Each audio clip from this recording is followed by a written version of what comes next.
అఖిల భారత రైతు కూలీ సంఘం జిల్లా కమిటీ ఆధ్వర్యాన అంతర్గా మండలం పెద్దంపేట పార్టీ కార్యాలయంలో ముఖ్యుల సమావేశం జరిగింది। ఈ సందర్భంగా అఖిల భారత రైతు కూలీ సంఘం రాష్ట్ర నాయకులు మేరుగు చంద్రయ్య మాట్లాడుతూ రైతులు తెలంగాణ రాష్ట్ర వ్యాప్తంగా యూరియా కొరకు ఎరువుల దుకాణాల ముందు కోఆపరేటివ్ సొసైటీల ముందు బారులు తీరి నిలబడుతున్నారు। యూరియా అందడం లేదని కేంద్రంలో పరిపాలిస్తున్న బీజేపీ పాలకులు యూరియాను సరియైన సమయంలో అందించలేదని రాష్ట్రానికి కేటాయించిన కోట 9.80 లక్షల మెట్రిక్ టన్నుల యూరియాకు గాను కేవలం 5.30 లక్షల మెట్రిక్ టన్నుల యూరియాను మాత్రమే ఇవ్వగలిగారని 3 లక్షల మెట్రిక్ టన్నుల యూరియా కొరత ఏర్పడిందని ఫలితంగా రైతులు వేసుకున్న పంటలకు సకాలంలో యూరియాను అందించలేక పంటలు నష్టపోతున్నారని టైంకు అందించకపోవడం పూర్తిగా కేంద్ర ప్రభుత్వం యొక్క వైఫల్యమని దుయ్యబట్టారు।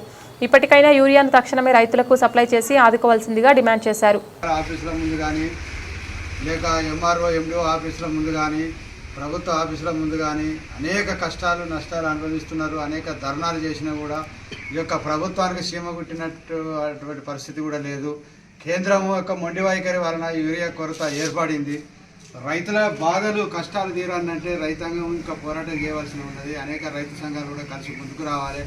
అదేవిధంగా ఈ యొక్క యూరియా దాదాపు మన రాష్ట్రానికి 9 లక్షల చిల్లర మెట్రిక్ టన్ను రావాల్సిన యూరియాను 5 లక్షల చిల్లర పంపించడం వలన ఇంకొక 3 లక్షల చిల్లర కరువు ఏర్పడి యూరియా అనేక ఇబ్బందులు ఏర్పడుతున్నాయి।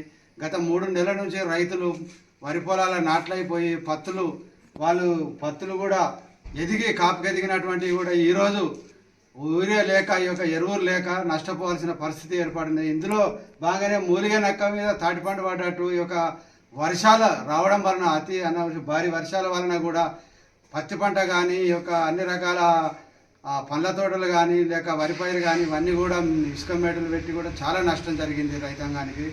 కాబట్టి వెంటనే ఈ యొక్క మోడీ కేంద్ర బీజేపీ ప్రభుత్వం వెంటనే యొక్క యూరియా సప్లై చేయాలని మా యొక్క అఖిల భారత రైతు కూలీ సంఘం డిమాండ్ చేస్తుంది ఏఐకేఎంఎస్।